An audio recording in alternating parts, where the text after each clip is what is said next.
Hello, and welcome to Embracing the Fight. I am Erica Lamar, your digital creator and host. And if you've been with me since January of 2022, you'll know that Embracing the Fight is about normalizing the conversation surrounding physical and mental health issues and concerns.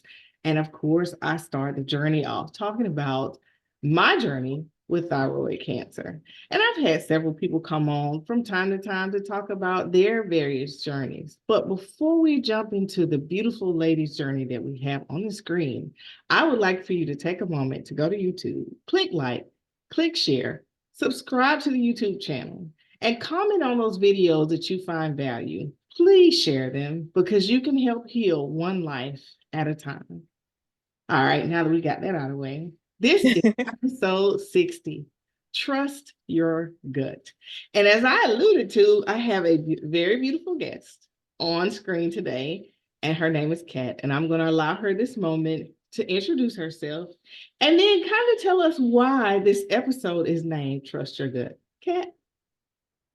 All right. So hello, my name is Kat. I'm 40 years old.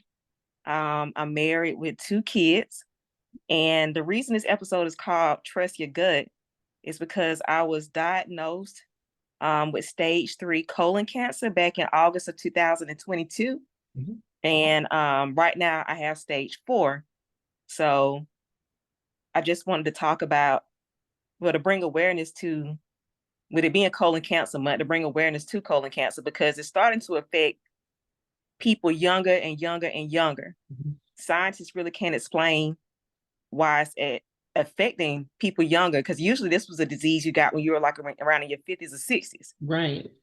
Yeah, so I just want to bring awareness to it. I guess the way that it started is that in March of that year, I was at work and out of nowhere I got these terrible pains in my stomach. Okay. To the point that I couldn't stand up. I left work and went to the emergency room. When I was in the emergency room, they told me that I had kidney stones. Okay. So I went through that for like a couple of weeks, and I followed up with my primary doctor.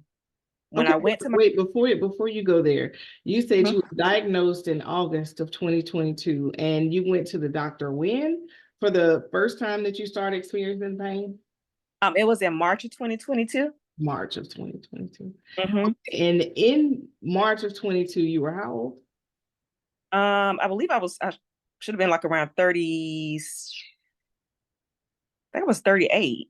Okay. No, And no, no, no, no. I was 39. I'm sorry. okay. Well, the reason I ask is because they talk about doing like colon cancer screening starting at I think it's 35 if you have family history and 40, if you don't have any family history, and you were right there on the cusp. Okay, so instead of me breaking in anymore, I'll let you go ahead, and tell your story. I was just curious about those things. So 39 years old, you're at the doctor first. They say, okay, we think these are kidney stones and you're dealing, with this at that point. And from the point of them saying you had kidney stones, what was their plan of action? What were they having you to do?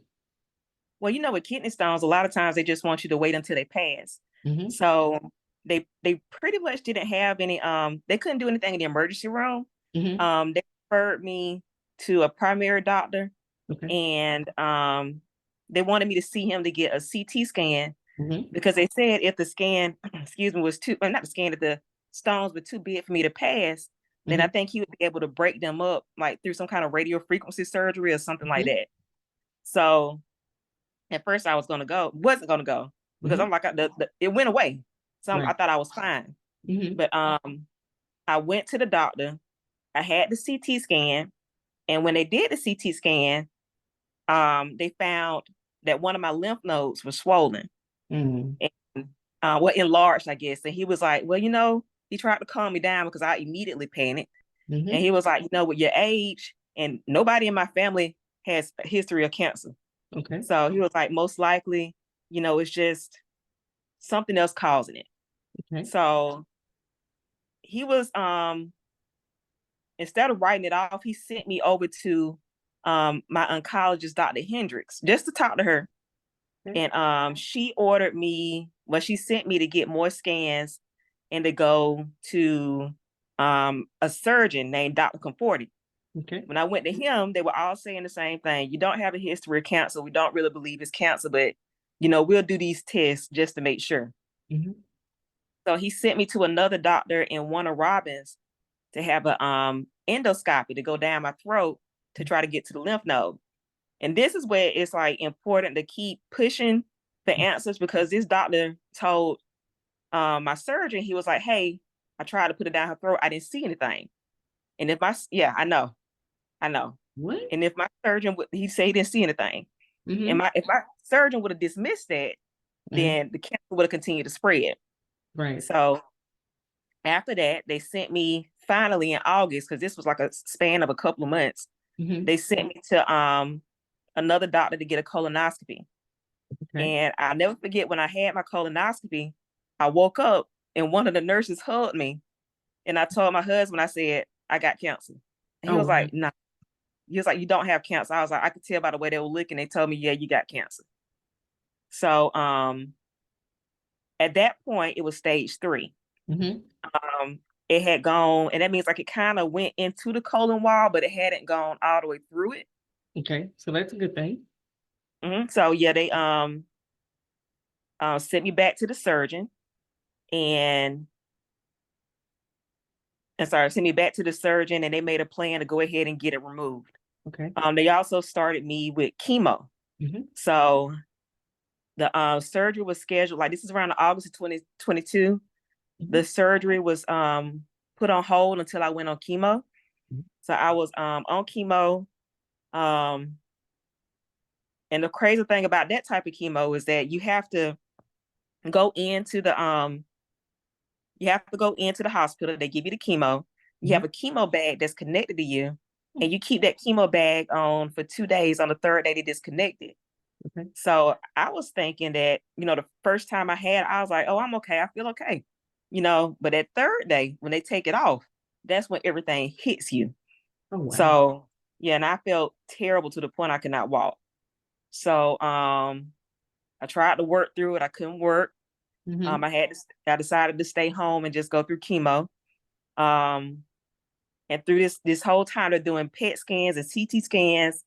And the last CT scans that I had, the doctor, he agreed to do the surgery to remove the cancer from my colon. Mm-hmm. But then they found that it had started to spread onto my liver. Okay. So that pushed me into stage 4. Mm-hmm. So I ended up having the surgery. It was successful. They got the main tumor out, Mm-hmm. but because it had spread, I had to do more chemo, more intensive chemo. Mm-hmm. So I did that all the way, I think, from May of 2023 until December of 2024. Mm-hmm. And I'm sorry, I apologize. May of 2023, yeah, to December 2023. Mm-hmm. And while I was going through this, they would tell me, there was like, because you have these spots on your liver, I got turned down for surgery once because it was more than one spot. They call these spots lesions. Mm-hmm. And I was told that if nobody could do the surgery, I would be on chemo for life. Oh, wow. So yeah, I would be on there for life. Mm-hmm. So prayed and prayed and prayed. They sent me to a new doctor in Atlanta. Mm-hmm. Dr. Abdallah, he's amazing. And he agreed to do my surgery to remove the spots from my liver. Mm-hmm. It's called a liver resection. So it was an open surgery. Mm-hmm. I had spots on the back of my liver on both sides. So he had to burn some off and cut it. Mm-hmm. So I just had that surgery in January, and I'm recovering from that surgery now. Look, so right now we're to see if I'm going to need more. I know, right? Oh yeah. We just hoping it's all gone so I don't have to have more chemo. Mm-hmm. So that's where I'm at right now in my journey with cancer. So did you lose any portion, of your colon, or they just removed the tumor itself? Oh, you know what? I'm wrong about that. Yeah, they did. They took the tumor, but when they do like the colon resection, it was another open surgery. Mm-hmm. So they take off I guess it's kind of like a straw. If you cut it, they cut the tumor out, but then they want to have clear margins, so they'll still take away extra of the colon. So yeah, I did lose a couple of inches of colon. I don't know exactly how much, but I did. They also took out 22 lymph nodes as well to see. Yeah, they did. They took out a lot.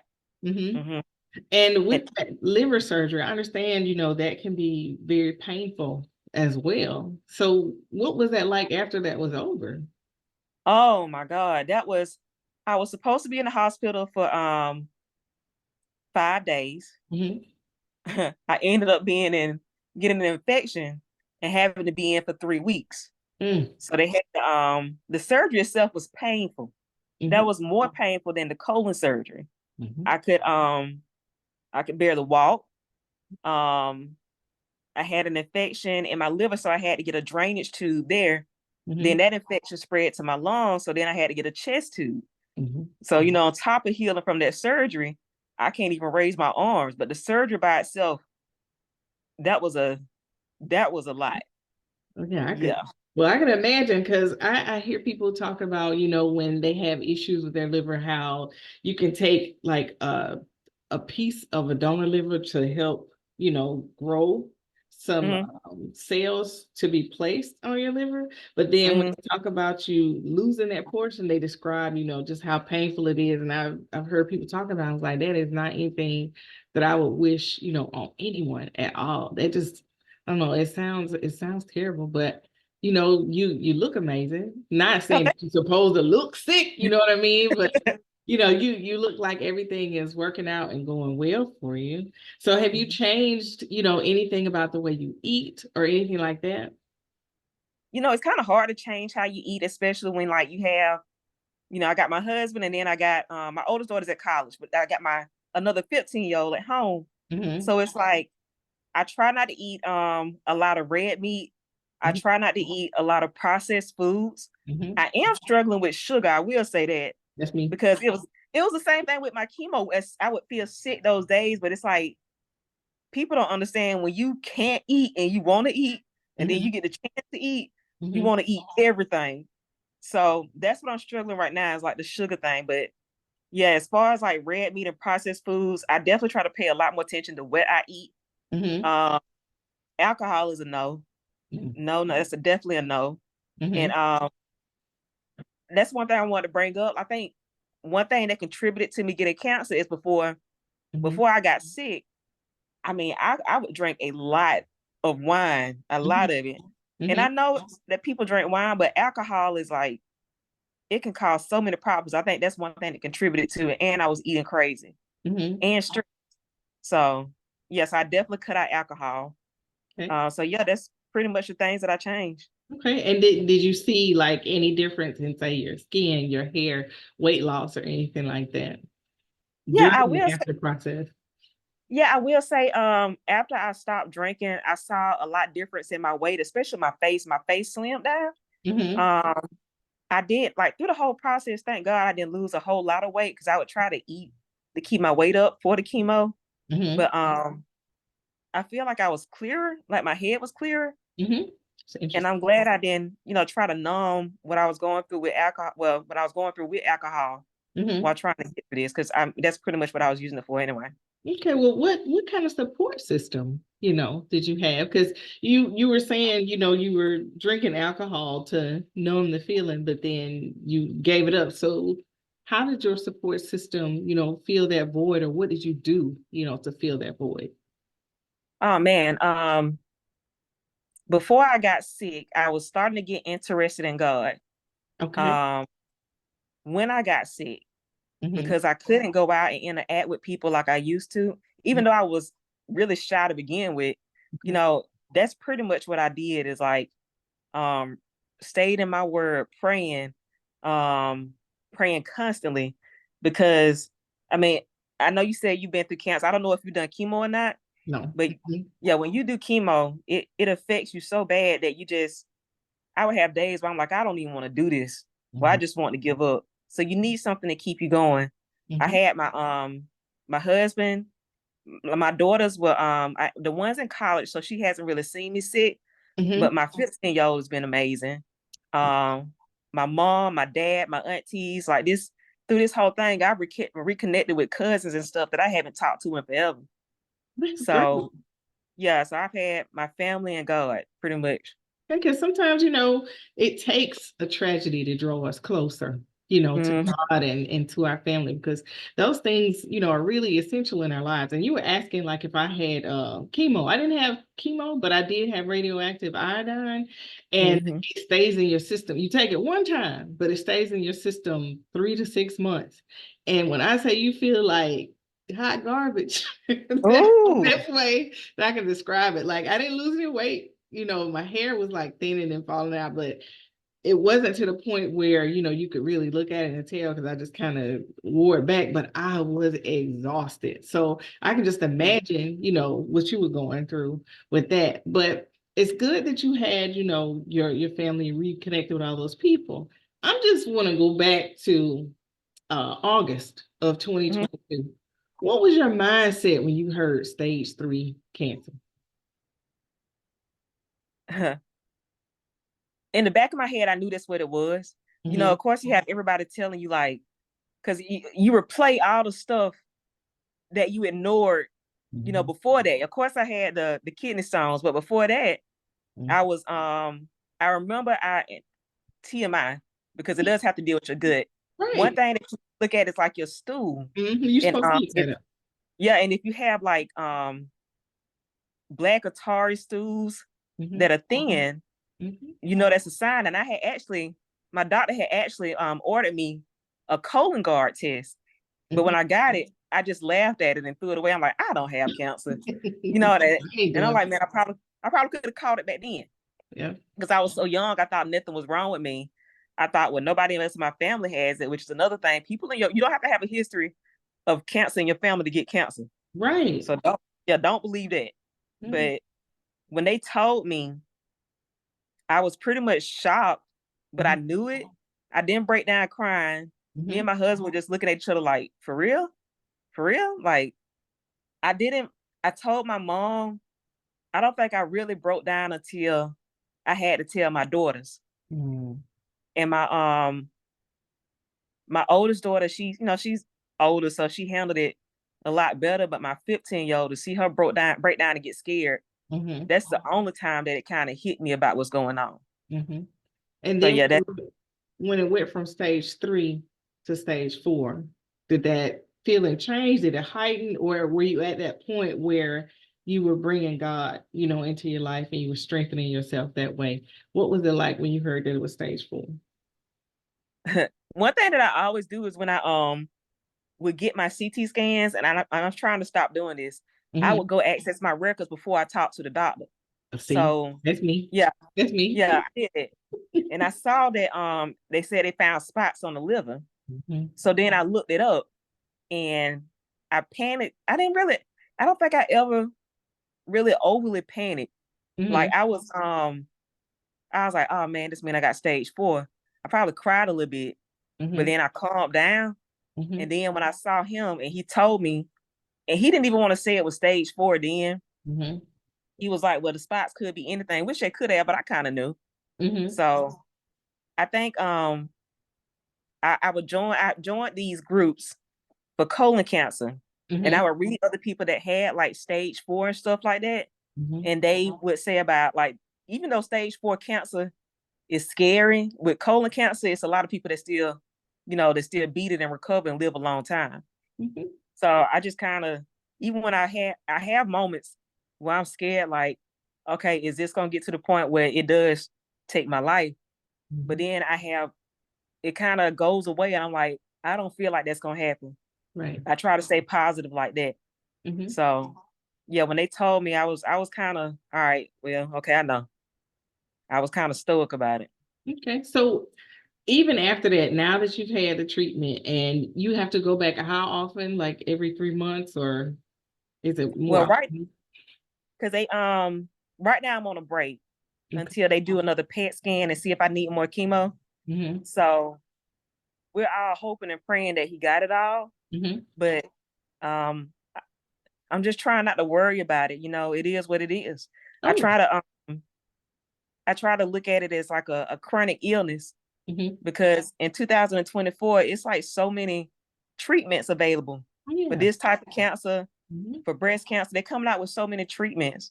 So I just try to keep my weight up Hmm. I try to look at different stuff I can do on my own. And I'm like, okay, I don't know what's going to happen in the future, but at least I got a break right now. Right now is a win. I'm going to enjoy this time. I won't let cancer steal my joy if I Okay. can control it. That's exactly what you got to do. Because, the more negative you feel and the more negative you think, that like sends certain toxins and, things into your body. It doesn't let Yeah, the stuff, exit. So as long as it's staying in there, it's going to try to wreak havoc. But if you're positive and happy and expending energy, I feel like you're healing from the inside out. But I agree. that's just me. So have you tried any holistic approaches as well? Looked at any like herbs and teas or anything like that to help you with this journey? I have looked at it and I've thought about it. Like, I had a family member give me some soursop leaves. So I think it was soursop. Mm-hmm. Um, and I was gonna try it, but then I remember I was on chemo and I'm like, I'm so sick from chemo. And they Yeah. said this can make you sick on top of it. I'm like, no, I can't do it. And Mm-hmm. then it's like I don't want to take certain vitamins or something and they affect my chemo. Right. So it's like I figure like now that I'm kind of off off of it, I'll try something. Mm-hmm. I know they say like a lot of people try like turkey tail, mushroom, and stuff like that. Mm-hmm. So I figured I'd try that. But yeah, I really haven't tried anything. Okay. So have you changed anything about, exercising or anything like that? Or you just go through your normal day where you work and, you just do whatever you do with your daughter and your husband. And if you go for a walk, you go for a walk. If you don't, you don't. I I said I wanted to start exercising like right before I had my liver surgery. He Mm-hmm. told me that he wanted to start exercising. I didn't understand why, because he said I don't want you to lose weight, but I want you. I see why, because you need endurance to get through that surgery. Mm-hmm. But before I was not kind of much. I was kind of just going through my regular day to day stuff. I Mm-hmm. think because I'm not gonna lie, even though I was not always positive, a lot of times you feel so bad, or I felt so bad that I was depressed. And it's weird, you carry like a lot of guilt with it. Like Mm-hmm. you can't control it, but you don't want everybody's life to be put on hold to take care of you. Right. So a lot of times it was hard. I just needed to get through the day. And I Okay. tried to give myself grace with that. But now, now that I was like, if I have to keep going through chemo, I don't want my second journey through chemo to be like my first. So Mm-hmm. I said, when the doctor clears me, hopefully soon to start working out, I Mm-hmm. want to start working out. Okay. So And usually when people, go through cancer and they have all these different treatments, all these tests, all these surgeries, all this, it becomes to be like a huge financial burden. Did you experience that? Or has it been just fine, for you? I was blessed to still have well, I have been blessed to still have my job and my insurance. Hmm. Luckily in Georgia, what I realized is that they have so many programs Hmm. when you have like cancer or disease like this Hmm. that you can get financial assistance. Now I did have a rough patch Hmm. when my short-term disability ran out and I had to wait on my long-term disability to come in. Right. But luckily God put it in a way where everything I had a lot of family helping me Hmm. to get through, and so that was a blessing. But I've seen like other people who don't have that same help. Like I've heard stories of people where they've been asked to get out of their chemo chair because the insurance didn't go through. Oh, wow. Yeah, but yeah, if anybody listening gets in a situation like this, go and talk to somebody in that hospital or Hmm. somebody in the oncology clinic. They have people that'll help you with financial resources. Hmm. You don't have to just like I can't do it, I can't afford treatment. It's so much stuff to help you. Hmm. So is it Mhm. like a patient advocate that they would ask for, or Yeah. one of the what do they call it? It's like a charitable volunteer coordinator. It's one or the other, but you saying yes to the patient advocate. Patient advocate, that's the one that helped me in Macon Okay. and when I was in Atlanta because my insurance had started over. Mm-hmm. And they said that because I hadn't, at first they were like, well, you didn't meet your deductible, so you're gonna have to pay this out of pocket. And the office manager in Dr. Abdallah's office, her name is Tina. She was so sweet. She Mm-hmm. got me as she put me in touch with the right people at the hospital, so I didn't have to pay anything out of pocket. Look at God. I know, look at God. Look Absolutely. at God. So if you had to give someone some advice right now, somebody that's sitting there thinking, oh, I might have, colon cancer, what would you advise them to do? Go get checked. Go to a doctor. I know a lot of times because, we have things to do, we have a family to take care of, we always put ourselves last. And a lot of times, because you might be younger, you might feel like the same way I felt.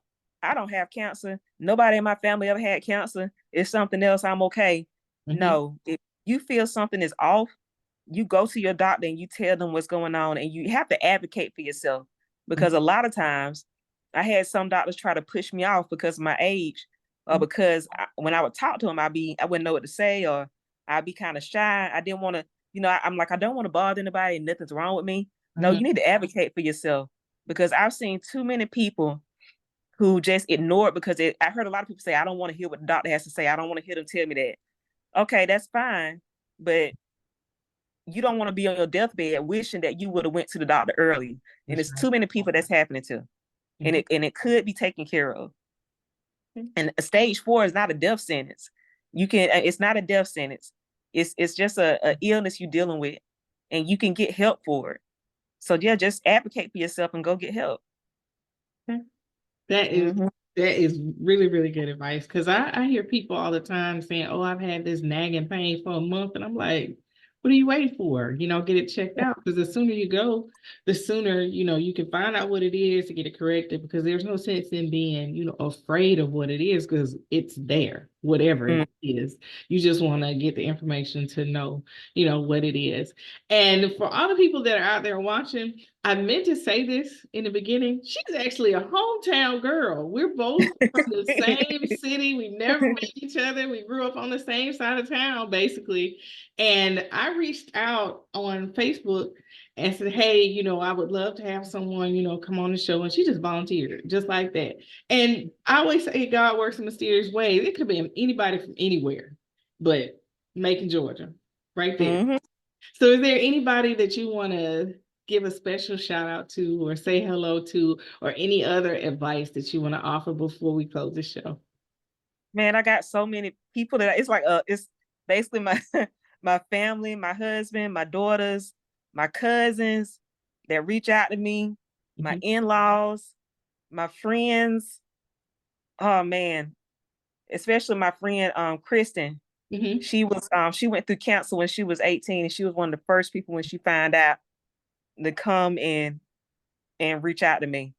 And man, I just my job for holding my job. I appreciate y'all, and I love y'all so much. And it's just my advice is that cancer might not take my life. I like to think that it won't, but you could be riding down the road and get hit by a truck tomorrow. Just try to put God in your life, have a relationship with God. You never know what's gonna come up. You never know what's gonna happen, but you don't want your life to end on this earth without having that relationship with God. And when things get hard, that's who you're gonna lean on the most. That's who's gonna get you through, no matter what the outcome. That's who's gonna keep you happy and positive, no matter what you're going through. So that's the advice I got. All right. Thank you. That is an amazing word for everyone out there. So if you all are listening, this was episode 60, Trust Your Gut. Please listen to Kat. Please take heed to her words. If you are feeling strange, if you don't feel normal, if you don't feel like yourself, please go and get tested, because the faster you know, the faster you can get to healing. Thank you so much for tuning in to this episode of Embracing the Fight. And Kat, thank you so much for being a guest. I truly appreciate you coming on. Y'all have an absolutely amazing day.